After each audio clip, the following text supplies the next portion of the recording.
Right. Well, thank you again to everyone for joining us for our second information session regarding the independent audit of Colorado's risk and safety assessment tools. The purpose of this meeting really is to ensure that all of our community partners, anyone involved in this project has a direct opportunity to engage with the ICF team, the independent third party who completed the audit, to ask questions about methodology, to run through how this work was done, to have an understanding of the processes so that we really make sure that there's alignment in how the audit was completed, an opportunity to ask questions about how findings and recommendations came into play, and just making sure that there's that direct opportunity to have that connections and then ask questions about how we want to move forward as a group. So the way that this is going to proceed today is in a second, we're going to go through introductions. Then we'll run through a PowerPoint where the ICF team will run us through everything. We'll have one break in that PowerPoint. We will take questions after we explain the methodology.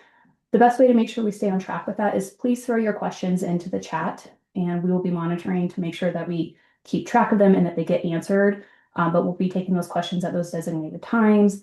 Then ICF will run through the findings and recommendations from the report, and then we will have a larger question and answer session at the end of the presentation. So before we move into introductions, well, I guess I should introduce myself.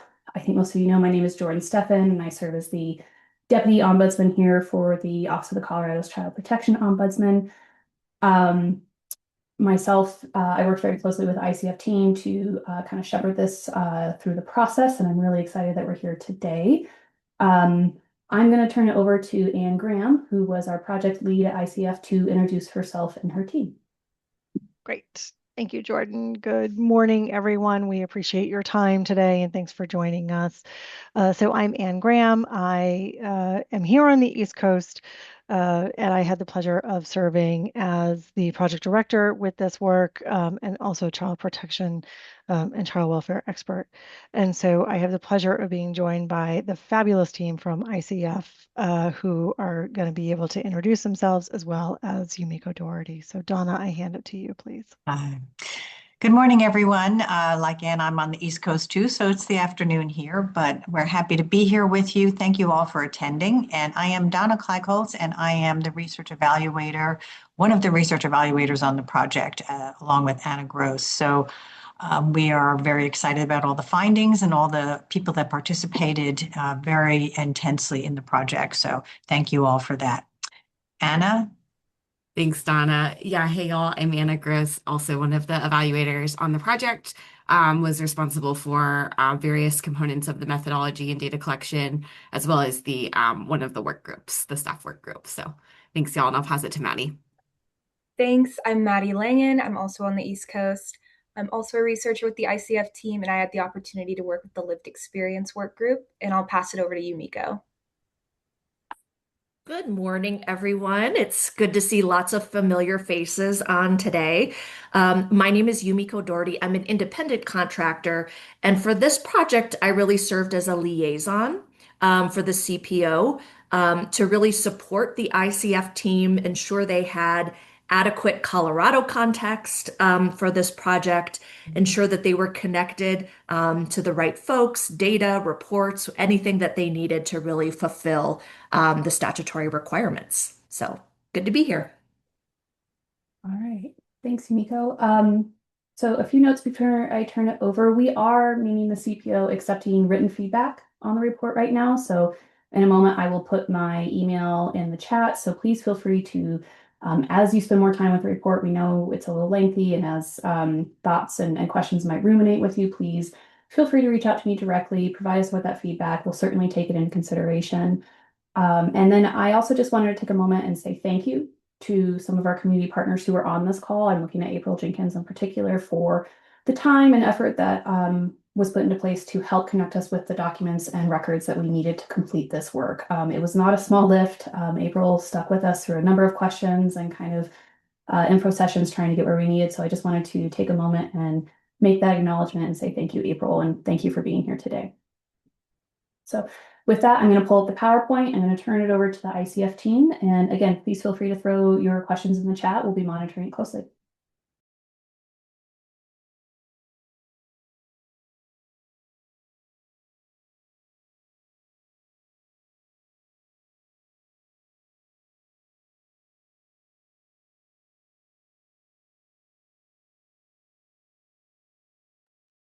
that PowerPoint coming up? Got it now. There.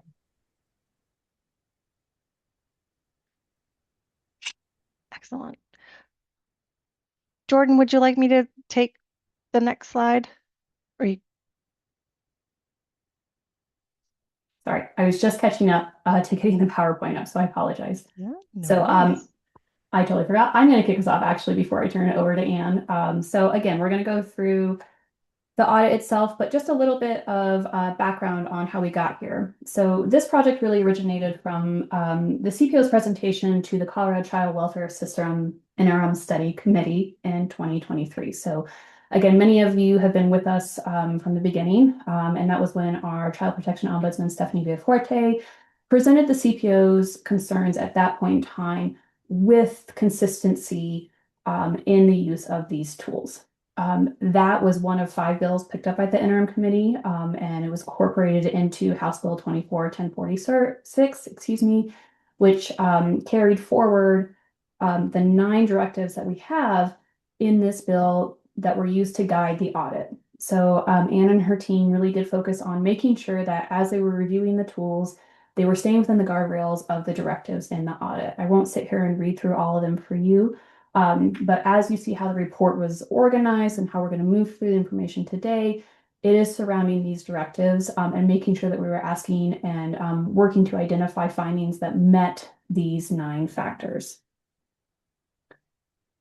Again, rolling back a little bit to how we developed the team involved in this process. So again, the bill required the CPO, our agency, to contract with a third-party vendor to conduct the audit. So we received the funds, we went through the procurement process, and then we worked closely with ICF to make sure that the audit met the criteria in the bill. But to do that, we recognized from the beginning the importance of bringing in our community partners in the selection of the vendor who was essentially chosen. And as many of you again will know, we assembled an evaluation team with diverse representation across these different groups so that we could have that perspective from the start. So some of the key stakeholders we had in that group included the Division of Child Welfare, County Departments of Human Services, OCR, RPC, and a parent with lived experience in Colorado's child welfare system. And that was done to grade the proposals. CPO put out the RFP, and together ICF was selected as the third-party contractor to conduct the audit. And now I will hand it over to Anne. Great. Thank you, Jordan. Appreciate that. So as Jordan shared, the Office of the Colorado Child Protection Ombudsman provided overall oversight of the audit to be sure that ICF researched and audited the critical elements of the statute. You met Yumiko earlier, and we partnered closely with Yumiko of Ignite the Change LLC to serve as the project manager and liaison between ICF and the state and counties to be sure that the ICF team fully understood the context of Colorado's work and that we were able to access the state, county, and stakeholder team members necessary in order to inform the audit. ICF's role really centered around designing and refining the research methods, the data collection, engaging varied stakeholders to hear their experience, and collecting and analyzing the data to compile that's reflected in the findings and in the final report to be sure that each of the directives were met of the audit. Next slide, please, Jordan. Thank you. Our overall approach was fairly detailed to be sure that we were addressing all of the requirements that were outlined in House Bill 24-1046. The ICF team developed a multi-level mixed methods approach designed to capture the individual, family, and system level perspectives in Colorado. This integrated design enabled the team to corroborate findings from multiple data sources, mitigating single method bias, and enhancing the overall rigor of the audit and reliability of the results.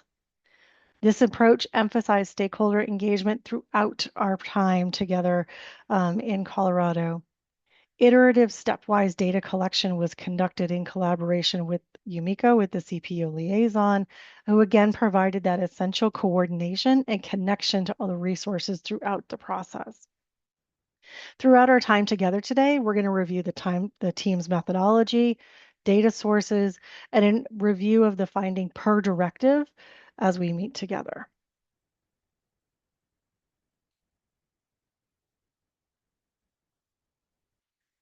This slide depicts a summary of our activities throughout our time and throughout our engagement. So throughout the months reflected here, we engaged again, you will see that we engaged stakeholders throughout the process to allow for a really robust process and to be sure that we were elevating their voice.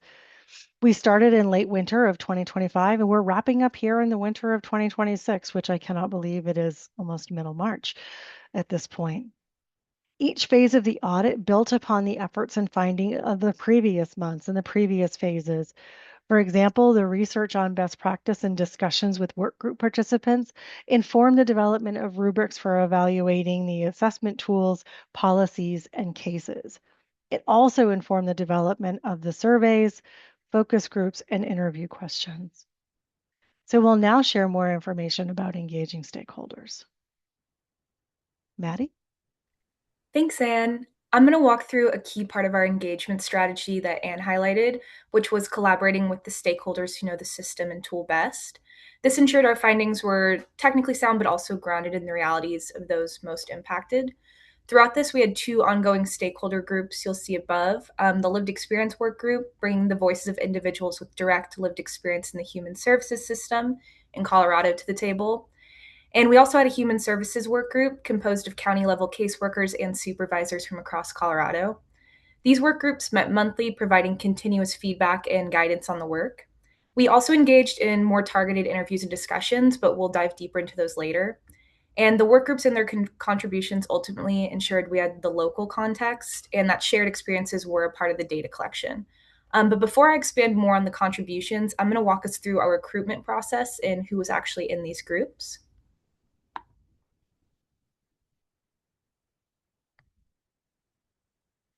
Thank you. To ensure we included the right voices, we began by sending formal invitations and an interest form to a diverse group of potential participants. So you could see those groups on the right of the slide here. So for our workforce work group, we sent out invites to the 64 county human services directors. And for our lived experience work group, we sent them to the following organizations and did some more targeted recruitment for areas that were lacking representation. When reviewing responses, we considered several factors to ensure there was meaningful representation. Some of those considerations were the type of lived experience folks had, so including current and former foster youth, parents with lived experience, kinship providers. Workforce experience, we did prioritize folks who were on the front lines using the assessment, so that would be caseworkers and supervisors. Familiarity with the tool, race and ethnicity, regional representation, and of course, availability to participate in these monthly meetings. Lived experts were also compensated for their time and contributions, recognizing the value that they brought. And on the next slide, we can dive into the demographics of these groups. Thank you. For the lived experience work group, we had individuals across 4 different regions, each bringing unique perspectives based on their lived experience. This included parents with lived experience primarily and 2 former foster youth. For the workforce work group, we had frontline staff across 5 different regions, representing 7 counties, and we had 5 caseworkers and 5 caseworkers and 3 supervisors. Now, to finally expand on those contributions I mentioned earlier, these work groups served as a primary source of information and really ensured we had that local and lived experience lens that we've brought up a few times on this evaluation. Using various data collection processes, we use the work group meetings to gather information on each area of analytic focus seen in legislation. We use structured discussion guides primarily in these work groups to explore topics like barriers to completing the assessment in real time, the impacts of race and ethnicity in practice and decision-making, geographic variability, how assessments are being used for domestic violence and intimate partner violence cases, perceptions of the tools, how assessments are used to support case decision-making, and feedback on Colorado's current practice compared to identified best practices. These work groups allowed us to capture firsthand insights from those that are closest to the work and the families being served. As we know, these voices are essential for driving meaningful, lasting change. And I'm now going to pass it over to Anna to walk us through the review of documents and those best practices. Thank you, Maddie. All right. So along with kicking off the work groups early on in the project, we also were simultaneously conducting a foundational literature review to gain an understanding of the best practices associated with safety and risk assessments nationally. We used a systematic process that started with identifying search terms and inclusion criteria to screening titles and abstracts, full text, and then later synthesizing the results from 30 articles selected as most relevant. We didn't just stop though after we did that first search. We continued this process iteratively throughout the entirety of the project. We saw actually that some research was published during the time frame we did this audit, and then also project partners directed us to various resources throughout the data collection and meetings that we had during the timeline of the project. Overall, a major takeaway from this process is definitely that more research is needed that explicitly examines best practices associated with safety and risk assessments. The articles we did find served as the foundation for the creation of our data collection protocols, like Anne mentioned. It all kind of built on this foundational first step, and then later on, our data analysis. Lastly, the resulting publications from this foundational research are included as citations in our final report, and you can find those at the end of the report. Next slide, please. So additionally, moving forward into the methodology timeline, HB 241046 also specifically calls for the audit to identify tools and resources to ensure the assessment is carried out consistently. So to comply with this directive, ICF developed a comprehensive document request outlining the types of materials that were relevant to the audit.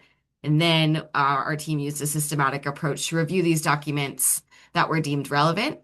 A document review rubric was developed so we could do this in a systematic way based on that national best practice research I just talked about, and then the input from the work groups that we had initially that Maddie talked about. That criteria was applied to materials and submitted that was submitted by our state partners. And then the rubric examined key criteria related to tool design and guidance, including clarity of definitions, use of plain language, completion requirements, and consideration of child, caregiver and child factors, among other things. The rubric also assessed training-related criteria, such as the availability of interactive learning opportunities and attention to bias and cultural responsiveness, as well as risk assessment criteria, including things like the definitions of risk, use of prior abuse or neglect, and then differentiation between abuse and neglect scoring. Next slide, please. So another really important data collection method we use were focus groups and interviews. And the main purpose here was to collect more in-depth perspectives from various project partners and stakeholders that weren't affiliated with the work groups that Maddie talked about. To do this, the ICF team conducted 6 focus groups and 2 stakeholder interviews, and you can see those listed on the box in the left-hand side. We used Microsoft Teams as a virtual platform. And then, of course, got participant consent for recording and transcription, and stored those audio recordings internally, and only the ICF evaluation team had access to those recordings and transcripts. From there, we uploaded the transcripts to a qualitative data coding software and used a thematic coding approach. We also developed a code book that aligned with the HB 241046 bill requirements to map conversations and transcripts to the key items in the directives. This analysis also included open coding, which means coders examine transcripts to identify and label concepts that emerged and not just imposing preconceived categories that we used in the code book. And using this approach allowed us to remain grounded in the data and responsive to unanticipated themes that emerged. Next slide. So our kind of complementary data collection method to focus groups was to capture as many perspectives as possible more widely using surveys. Our team designed 3 tailored surveys targeting workforce, legal professionals, and individuals with lived experience, with each survey customized to its audience, also using questions that were organized according to the audit items. Questions included Likert scale items, so ranking sort of items, and then also open-ended responses where participants could enter narrative information to capture both quantitative and qualitative insights. The workforce survey specifically also included an additional component to assess what we've called inter-rater reliability, which required respondents to review hypothetical scenarios and determine whether imminent danger was present. The purpose of these scenarios was to ensure information was gathered about inter-rater reliability legislative item, which Donna will talk about at the end of this presentation. And prior to distributing these surveys, these scenarios were discussed with the workforce work group to discuss accuracy, and then the lived experience work group members reviewed the survey framing to ensure cultural relevance. I also just wanted to draw attention to the sampling methods box indicates the number of respondents that replied to each survey, workforce, legal, and lived experience. Once the survey closed, responses were exported from Qualtrics.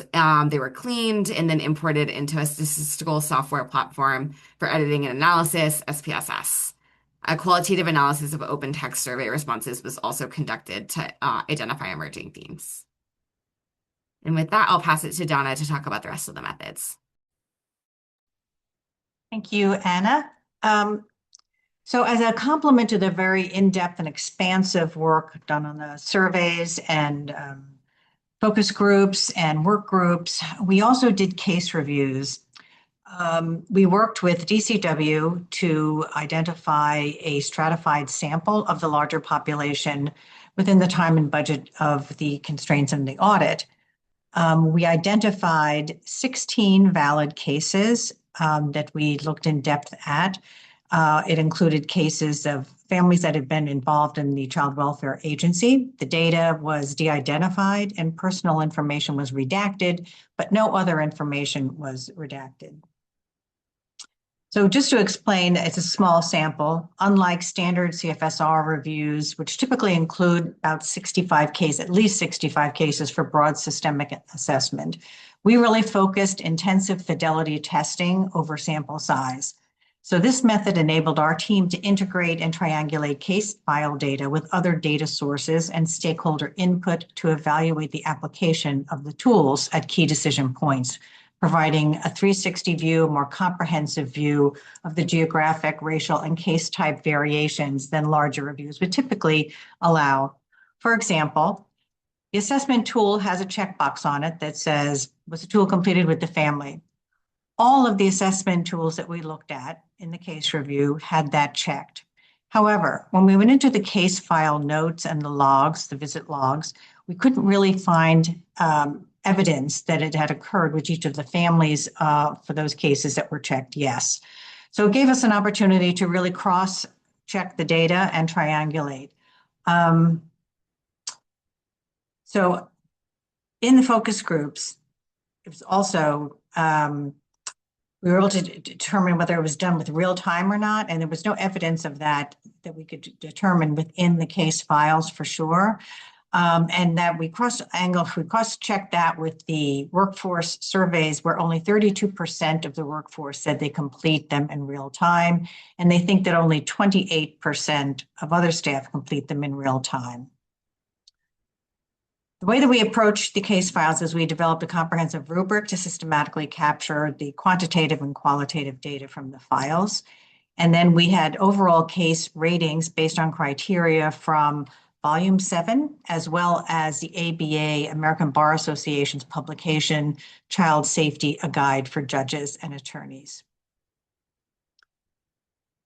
The case types that we reviewed, there were 5 cases that were closed at assessment with no determination, 5 cases with an initial determination and an out-of-home placement, and the tools were applied at assessment and through the ongoing work with the family. 6 cases had an initial determination and the child or youth remained in the home with a safety plan.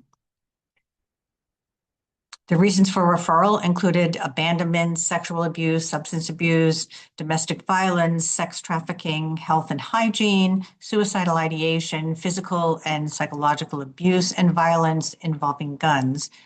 Ages of victims ranged from newborn infants to 15 years. 8 victims were female and 7 were male, and the remaining cases were 4 victims that were equally female and male. There were multiple victims in the case. Most of the allegations were injurious environment with abuse and/or neglect.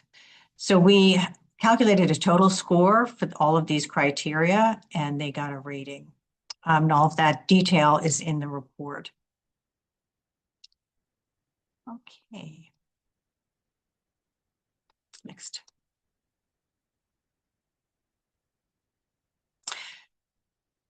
So as we described, to address the requirements of the legislative audit, the ICF developed a multi-level, meaning to capture in multi-levels individuals, family, and system level perspectives, as well as mixed methods, which included, as we've discussed, relevant documents, surveys, focus groups, and case reviews. We used semi-structured interviews with some individuals who had deep experience. The qualitative data, as Anne has already explained, was analyzed using thematic coding. And this convergent design enabled us to triangulate the findings from multiple data sources as represented in the slide here, the graphic, which increased the rigor of the audit and the reliability of the results. It also emphasized stakeholder engagement at every step and every phase of the project. Okay, so at next slide, I'm going to send it back to Anna. And really quick, before we do that, I know we don't have any questions in the chat. Actually, Anne, I'll pass it to you. I saw you come off mute if you want to moderate the question portion. I think we are having the same thought, Anna. So certainly not seeing questions in the chat, but want to pause for any opportunity that folks may have questions that are brewing, or maybe you're thinking about, but not sure whether or not you want to put it in the chat.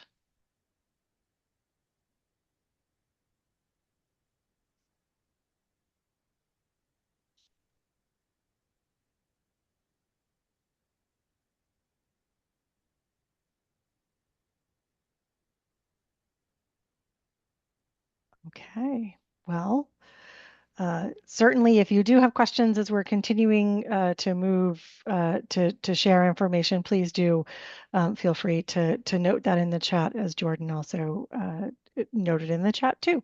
Thank you. Cool. With that, I will move us over to our second portion of the presentation, which will review findings and recommendations. Before we jump in, we have outlined our findings by each directive. So it'll go through one by one. But first, we just want to emphasize that this audit, like Donna said, was designed to provide a 360-degree review of the safety and risk assessment tools, and such that we used numerous data sources to aim to create a comprehensive view and triangulate findings whenever possible. We want to first reflect our understanding of the overall strengths of Colorado's system, as well as contextual factors that underscore the different aspects of the directive-related findings.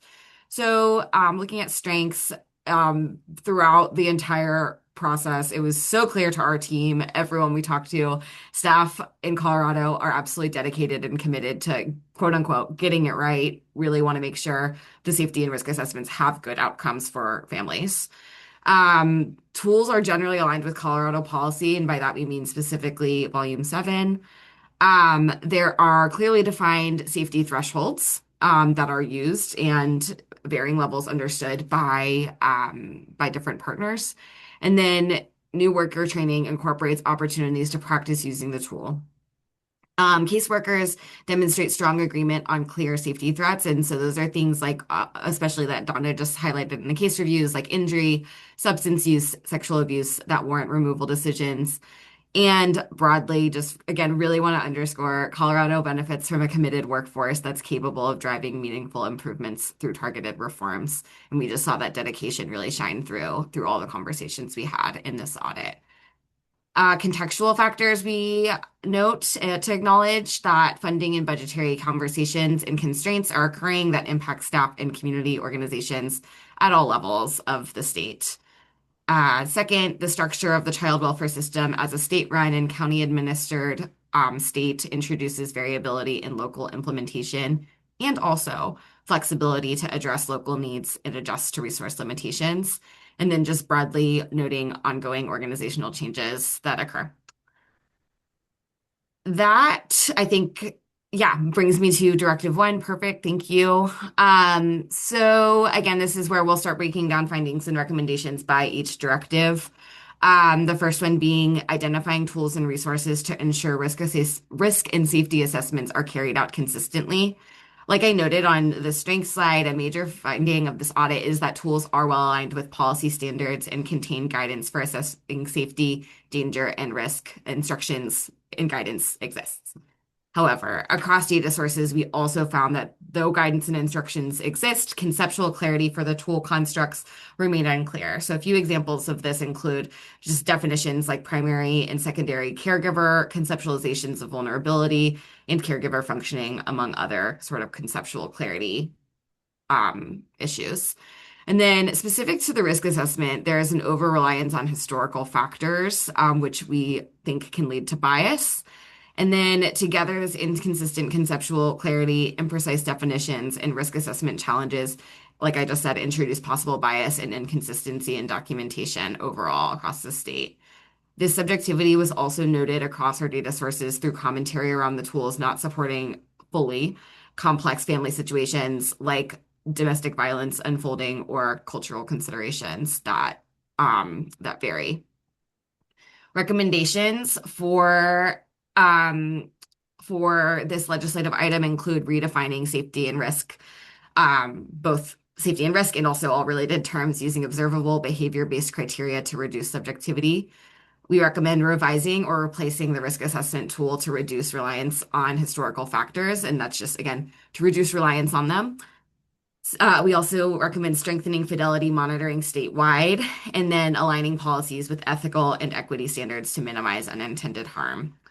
I want to note on each of these slides, we pull out a few different percentages, and these come from our different survey sources. I also want to just highlight, as we have these survey percentages listed on the slides, we also note that, these can't necessarily be taken totally alone. We've got other data sources that we went through that are noted across each directive. So just take them with a grain of salt. But here to add some additional context. For this directive, the workforce survey, 48% of folks agreed tools are applied uniformly. And then the legal survey, 66% of folks disagreed the tools are applied uniformly. So generally, a large percentage of folks agree that there's some variability. I can move us to Directive 2. Thank you.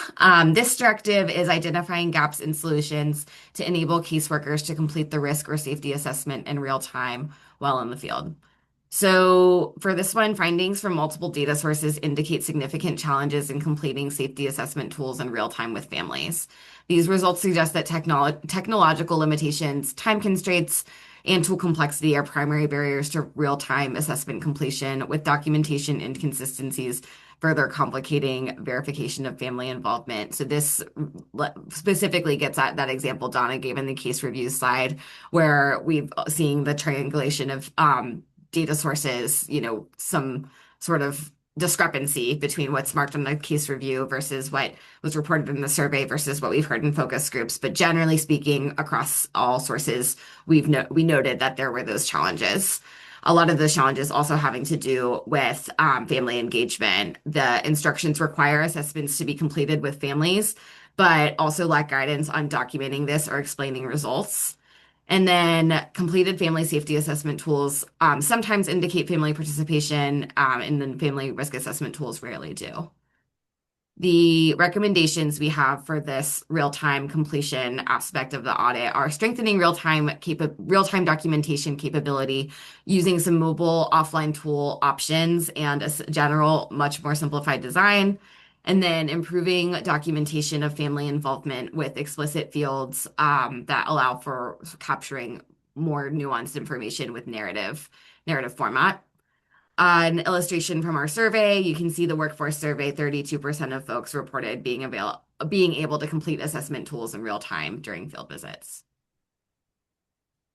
So for Directive 3 on the next slide, this is examining the impacts of geography when using risk or safety assessments. We found absolutely across all data sources, safety and risk assessment tools are not applied consistently statewide, driven by differences in county resources, staffing levels, technology infrastructure, supervision capacity, and community service availability. especially between urban and rural contexts, which drives varied implementation. We saw that geographic variability significantly affects the consistency of tool implementation across counties, with larger counties or more resource counties facing complexities when families span multiple jurisdictions and rural counties struggling with less service availability. And these differences underscore the need for flexibility and clarity in tools designed to accommodate diverse contexts related to resource availability. One quote we've highlighted around resource availability was someone who said a safety assessment in a metro area that has 300 Medicaid providers is going to look very different than the community that has 4 Medicaid providers and 1 nonprofit. Recommendations related to geographic implementation are broadly investing in technology access, mobile devices, connectivity to enable real-time documentation and reduce disparities relates to the recommendation we just shared on the last slide. Also creating shared service models for supervision and consultation and providing surge staffing for small counties. And lastly, addressing service availability gaps by partnering to expand healthcare, behavioral health, and housing supports, and adjusting tool guidance where resource scarcity persists. A couple of survey metrics here. 67% of lived experience survey respondents did not think assessments were implemented consistently geographically. And you can see legal and workforce survey. Legal survey, 24% agreed they were applied uniformly, and then workforce survey, 57% believe that they were used consistently. So just illustrating variability perceptions across sort of different stakeholder groups. And with that, I will pass it to Donna to go over the next chunk of the findings. Okay. Thank you, Anna. So we are on Directive 4, which is to examine the impacts of race and ethnicity when using the risk and safety assessments and how they affect communities that are overrepresented in the child welfare system. So race and ethnicity considerations in these tools revealed significant gaps in cultural responsiveness and equity. The document review showed that race and ethnicity are inconsistently documented in the assessment tools, which limits analysis of disproportionality. And some case notes observed in the case review included subjective language without context, so making it difficult to really decipher the race and ethnicity of caregivers or of the children and youth. Additionally, the reliance on economic factors as part of the family risk assessment reinforces the conflation of poverty and neglect in child welfare, which can impact the overall risk scores and decisions. Communication with families is often unclear, culturally misaligned, and it reduces the trust and engagement with families. Colorado's current child welfare assessment tools and practices were reported to be not culturally responsive and in many cases actually perpetuate racial and ethnic inequities, primarily due to inconsistent documentation, biased use of historical data, and limited cultural understanding and ineffective communication with families. For example, in a lived experience survey, 60% felt that their values and beliefs were not respected, and only 27% of lived experience respondents believed the process honored their cultural history, race, and ethnicity. On the legal survey, 14% felt the assessment tools adequately reflect cultural backgrounds of children, youth, and families served. So, with these findings, the recommendations are to standardize culturally responsive documentation that ensures family histories, strengths, and cultural identities are captured accurately and respectfully. Redesign tools to reduce embedded bias by limiting reliance on outdated or disproportionate records. Integrate and strengthen family diversity and bias mitigation training for staff. And adopt engagement methods that center family voice and agency. Next slide. So Directive 5 focuses on evaluating and recommending best practices for sharing risk or safety assessments with families, legal professionals, or the judicial branch. So clear communication of the findings to families, child welfare partners, and judicial professionals is essential for transparency and informed decision-making. but families and legal professionals rarely receive assessment results in a timely, clear, or understandable way, which creates widespread transparency issues and it undermines trust in the child welfare process. Results that we found revealed inconsistent practice across counties and the need for culturally responsive, again, plain language communication. The results are inconsistently shared. They lack clarity, cultural sensitivity, and literacy appropriate communication. What we heard was that results are often not shared with legal professionals until the judicial discovery process.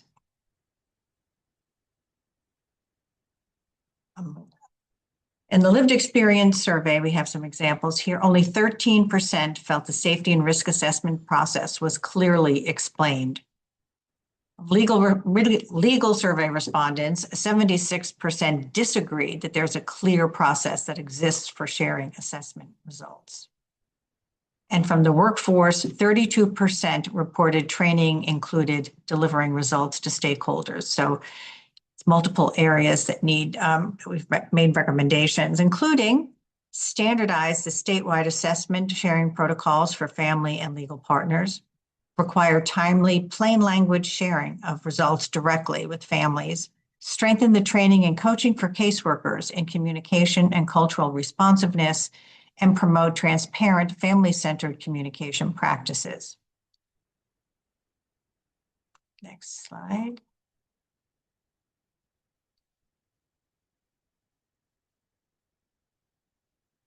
Okay. I was just checking the chat to make sure there was nothing I needed to address. So Directive 6, evaluate and recommend best practices for training on risk and safety assessments. So training on the risk safety, the safety and risk assessment tools exists as part of an extensive 109.5 foundational training for new caseworkers that they complete in a 3-day safety through engagement seminar. The course description notes that the tools will be incorporated in learning through facilitation of an assessment using the safety and risk assessment tools. 91% of staff did agree that they had received the CWTS training. Our findings, though, also indicated that training for new staff is heavily front-loaded and theoretical, inconsistent across counties, and insufficiently practice-oriented. Caseworkers feel overwhelmed and need more applied learning, coaching, and cultural humility training. Across all data sources, stakeholders consistently identified gaps in training and application of training related to the tools. The academy training, which is who hosts the training, is often described as limited, overly conceptual, and not reflective of real casework. Supervisors frequently serve as interpretive authorities, and timing challenges reduce learning transfer when training precedes their field experience. Overall, while the formal training exists through CWTS and is expansive and county-specific programs, the effectiveness is limited by timing, varied content, instructional planning and delivery, and a lack of consistent practical application. We only surveyed the workforce around training because they're the only ones that receive training. And so some of our findings that we've put on the bottom of the slide here, as I said, 91% have received the CWTS training. 43% had training on addressing racial and cultural considerations. So this reflects back on the previous slides where we've discussed that issue.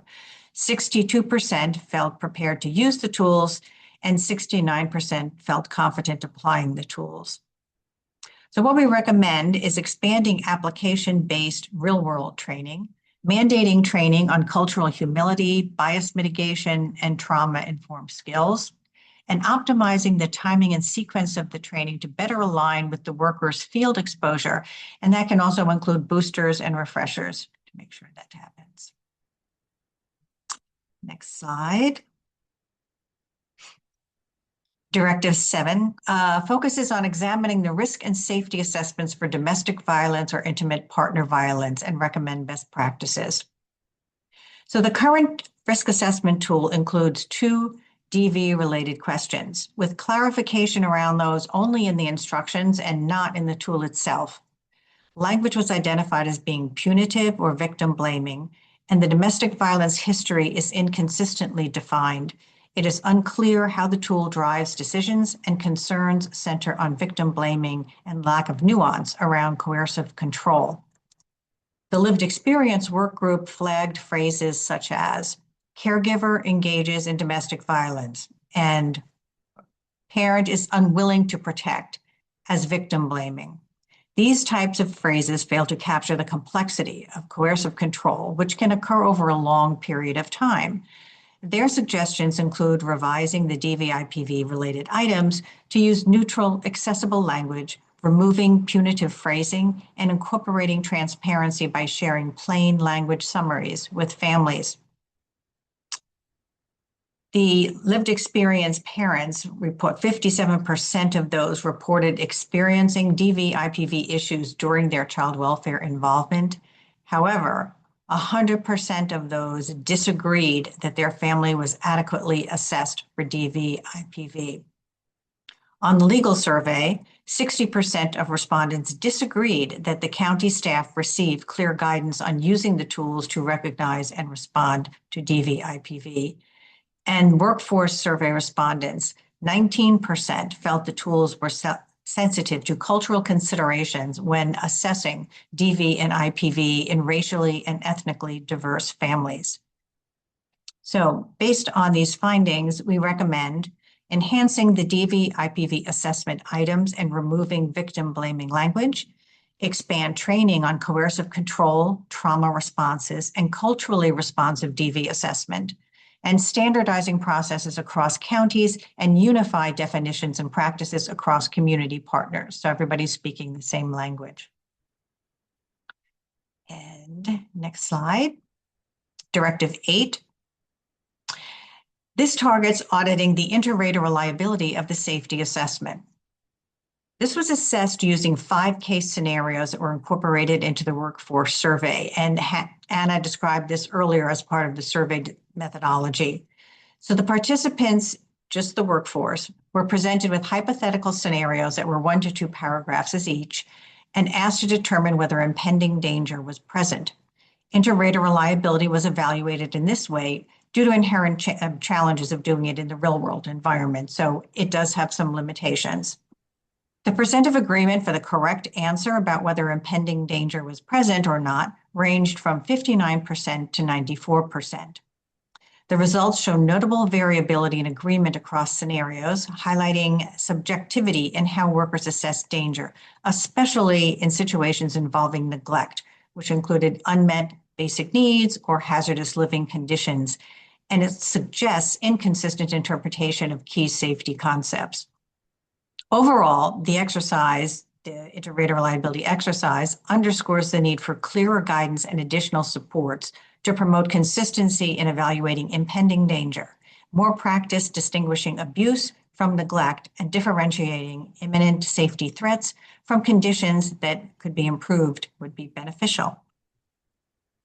So what we recommend is strengthening guidance on assessing neglect and poverty-related issues, expanding training focused on impending danger criteria using high-quality case examples, and using more robust training cases for future inter-rater reliability checks.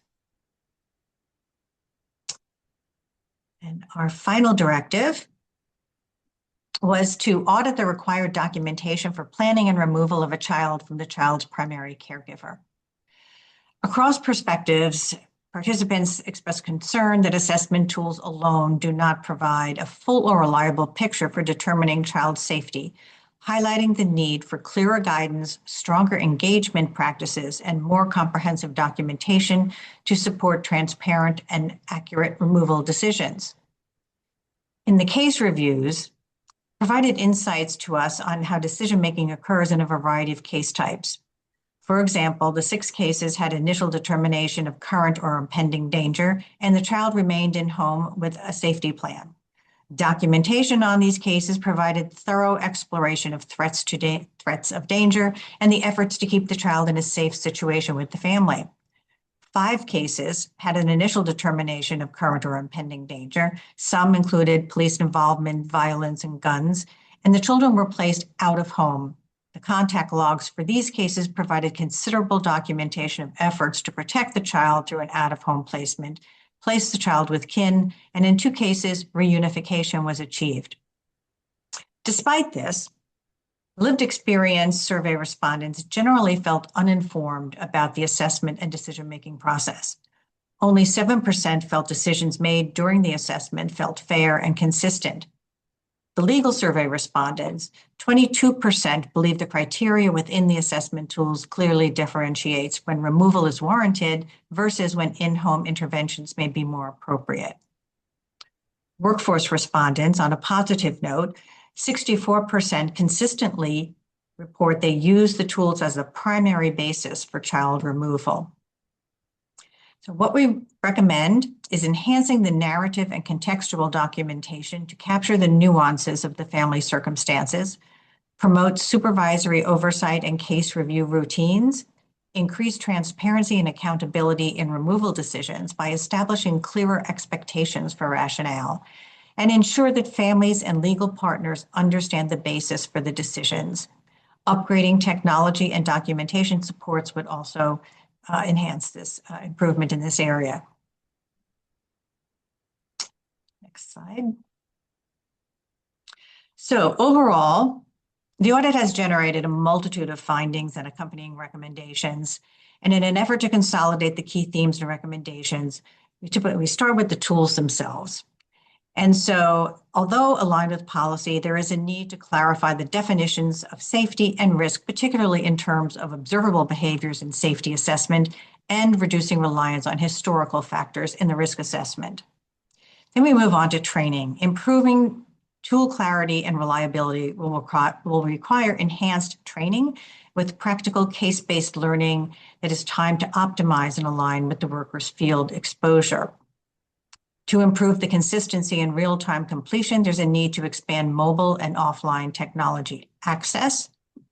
Also, to improve consistency across geographic regions due to population needs and available resources, you could consider a shared service model and also surge staffing for smaller counties and flexibility. However, the tools, training, and resources to effectively implement the assessment tools, ultimately, they have the greatest impact on families. As such, it's critical to ensure that race and ethnicity and cultural humility training are given. Standardizing data will also help mitigate personal bias. The state has acknowledged the need for more effectively assessing DV/IPV, and this rang true in our findings. We recommend adding indicators of coercive control, removing victim-blaming language, and standardizing DV/IPV language statewide. So all agencies and partners are aligned in definitions and recognizing indicators of DV/IPV issues. Finally, decision-making such as child removal versus in-home safety planning need to be clearly and consistently communicated to families and legal professionals in a timely and culturally sensitive manner. A persistent theme emerged, just on a positive note, that compassion toward families who feel confused, judged, or harmed by the process, toward caseworkers who struggle with overwhelming workloads, inadequate training alignment, and complex and unclear tool requirements, and yet is a very committed workforce to improve the system with targeted reforms. And that concludes our presentation. And we will take any questions that you may have. Put them in the chat, or you can come off mute and ask questions. There's a lot of words there.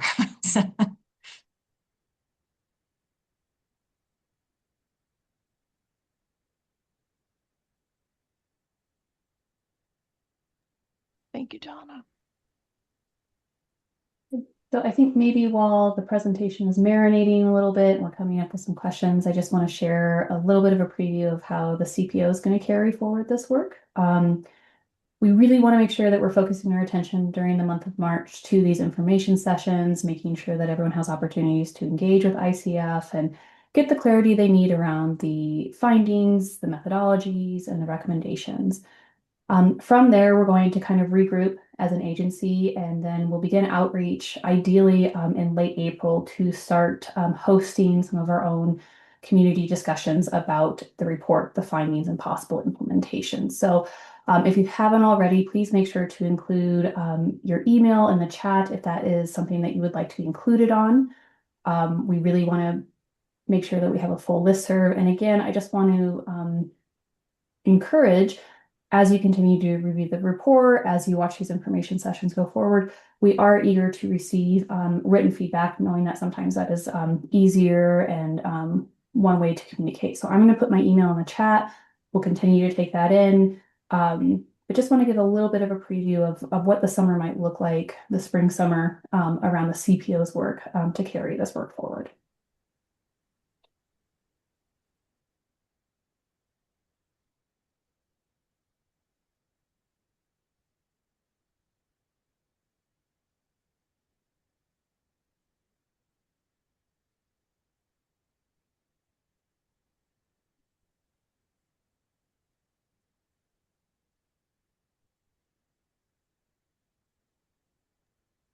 Corey, please go ahead. Yeah, I just wondering, because of the size of the sample, is there any thoughts moving forward about looking at a larger size sample or doing something that looks at just a larger group of folks? And then also, one of the things I think you said was around more definition of removal, and I just would love for you to explore that a little bit more. Can you take that? Please. Yeah. In terms of the removal, I think it's clarifying, first of all, abuse and neglect was one of the issues that came up in the inter-rater reliability of identifying which situation really was impending danger. And so in the situations where there seemed to be confusion, there were issues in the home that were made the environment injurious, as the term is used. And so I think that the staff relied more on removal instead of really attending to what the family was saying, that the behavior that could be changed. And so we feel like there's more definition and clarity needed around distinguishing real impending danger from risk situations that can be mediated and improved with supports and resources. So that's one response. Someone else has another.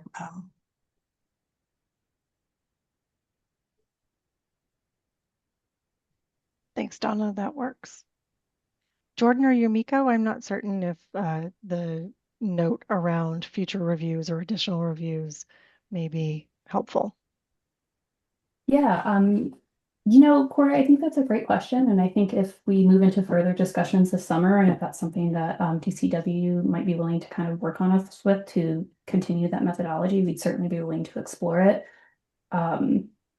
I think more data is always good, right? I know for the purpose of this report, as Donna mentioned, there were considerations in time, budget, and just the desire to do that 360 holistic review, but never going to say never. So if that's something that we want to explore further this summer as a community group, really open to those discussions.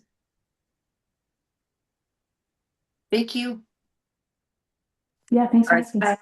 One more question, because then I'm pain. Sorry. And when you looked at removal definitions in other states, did you find anything that was more distinct or more concrete?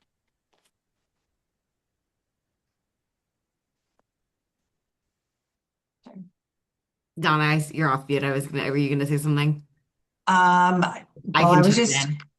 go ahead. You go ahead, Anna. I was gonna say in the best practice research, what I saw in the literature review is that it was very vague across any published research. And so, I mean, looking at state by state, I think there were clear limitations on how concretely all of those terms were defined. And just in the literature review specifically, can say that I think there were only 2 publications that were cited that explicitly even defined safety in the national research. And granted, every state, on their website or in their tools has something defined, but just in the broad research, it was very difficult to find clear definitions across the board.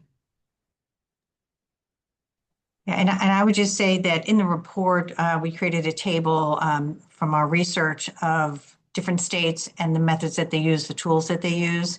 And generally, states use more hybrid approaches of risk and assessment tools, safety and risk assessment tools.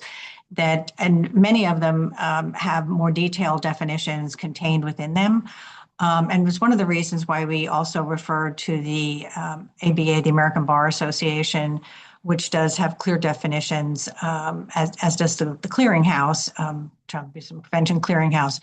So there are some definitions out there that are being used by other states and within some of their measures, within their assessments. But so those are part of our best practice literature. They're in the reference list, and the comparison table of states is in the appendix of the report.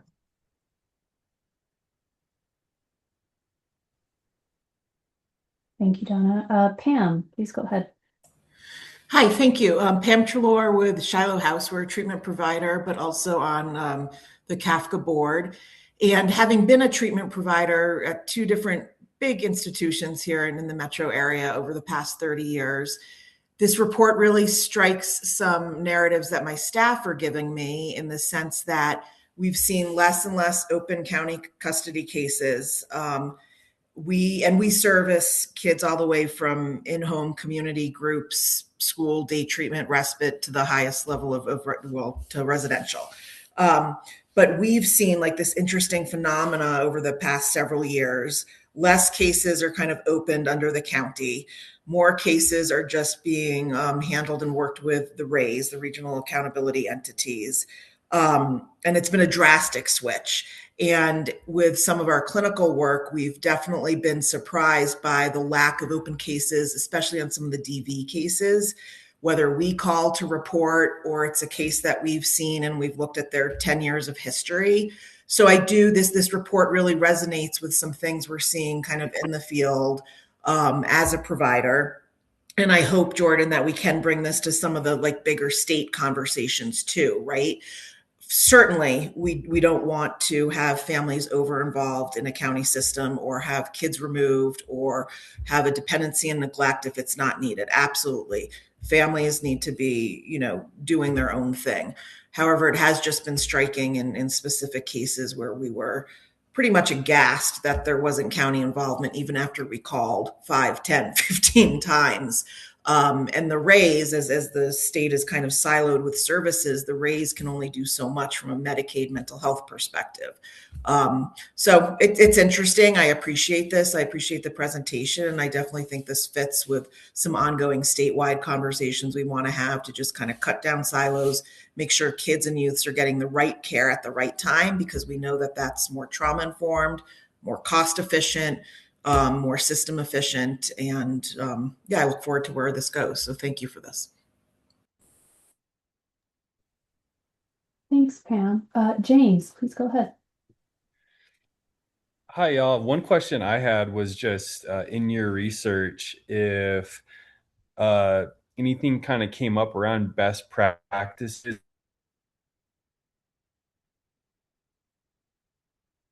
technology solutions that the caseworkers in the field that are able to kind of like fill out a lot of these reports in the moment, because that was really interesting that was like a pretty big barrier. And I would assume, especially between urban and rural environments, there would be similarities in other states. So I just was curious if you found anything that other states are implementing that kind of, match this issue a bit better. James, I know you cut out just a little bit, so I'm just looking to the ICF team. Do you guys get enough context there to respond, or? I think so. This was just a question, James, around technology supports in real-time completion of the assessment in the field and how other states compare. Yeah, exactly. Sorry, I was cutting out. Yeah. Okay, yeah, I can take this one, or at least part of it. For the how other states compare piece, I think I'll direct us back to, I think, what Donna mentioned, how we have in our report. Our Appendix B is a table that contains all the findings we were able to pull together around what other states are using. But certainly our deep dive was into Colorado's practices. And I can just speak to, like, again, this isn't really a technology piece, but just anecdotally from what I heard in the some of the conversations, focus groups, work groups about like what might work. A lot of it sounds like it really comes down to family engagement. And granted, you know, our recommendations do relate to technology, right? Like if at all possible, like try to ensure there's Wi-Fi or like hotspots. People have laptops, you know, there are tools, iPads, tablets, whatever available. And also, I think what was interesting that I've heard work from people in the conversations was even just a paper copy might work. And I think there's mixed feelings on how that is useful to, you know, at county by county basis. But I at least heard one individual express that a paper copy might actually be the most useful, and certainly doesn't speak to, you know, advanced technology by any means. But I think speaks to just, you know, having a laptop or even an iPad out in the middle of a conversation can sometimes be a, you know, a variable in face-to-face engagement. And so having something to just write on the side, or it realistically also just coming down to our other recommendation on that real-time completion side is just simplifying the tool, making it like more organically fitting into like actual organic conversation, I think is really all of those pieces coming together to support you know, the technological aspects of the completion too. And anyone else? Okay, super Yeah, interesting. Yeah, that makes a lot of sense. Thank you no for the problem. thoughtful response. No problem.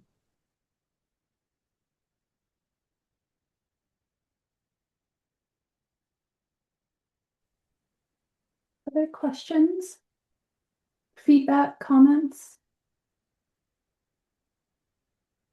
So I think I'll use just the lull a little bit to share again what these sessions look like. I'm really excited to see some of you who were on our first call back for the second call. I appreciate you going through the presentation twice. But for those of you who this is your first time, sessions 3 and 4 will look very similar to this one. We'll go through the exact same actually presentation to walk through the report, the methodology, but we're really encouraging people to come to as many of these sessions as possible because it's this dialogue that is really unique to each session. So again, this will be recorded. We know that you're all really busy, so if you can't make every session, we'll be sure to have this up on the website. But again, just want to make sure we preview what this will look like for the rest of the month. And again, encourage, if you've already been to one and you want to pop on later for the dialogue portion, please feel free to do so. Other questions while we have the team?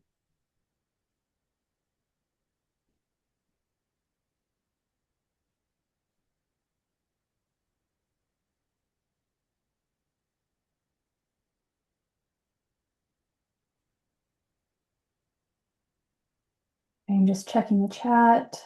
I don't see any questions. I don't want to make people sit on a Zoom line, I promise. So if you feel like you've come and you've been able to get the information you want, please feel free to hop off.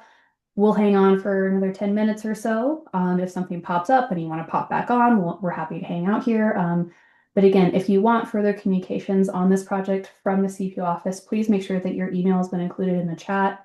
I will add you to the listserv. If you, in 20 minutes or in 3 weeks, decide you have feedback on the report, please use my email that's in the chat and send it to me there. And if you have questions that come up between now and the next info session, please don't hesitate to send them to me and I will get them to the ICF team so that they can address them and make sure that we are able to respond to them during the next information session as well. Great, thanks. Oh, Michelle, thanks for coming. Thanks, Pam. Thank you. Yes, thank you all again for being here today. Hope to see you again soon.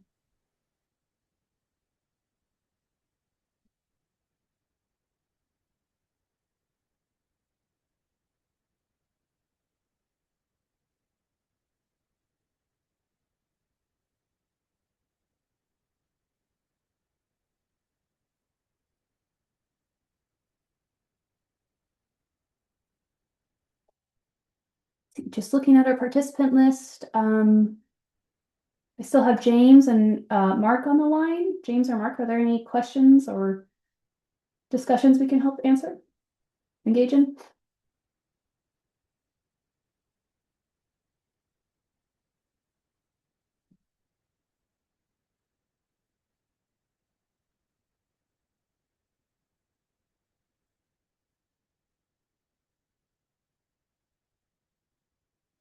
think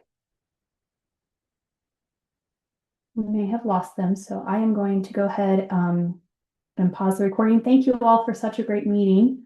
This was wonderful. Thank you.